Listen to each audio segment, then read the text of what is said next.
change this to harmonic minor. Raise the 7th note to a G sharp. Everything else stays the same. This is harmonic minor.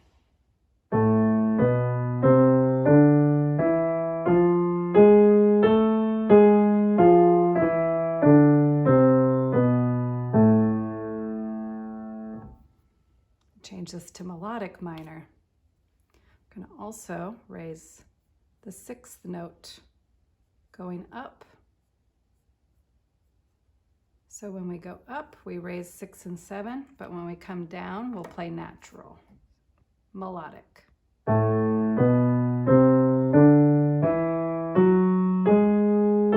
natural to come down.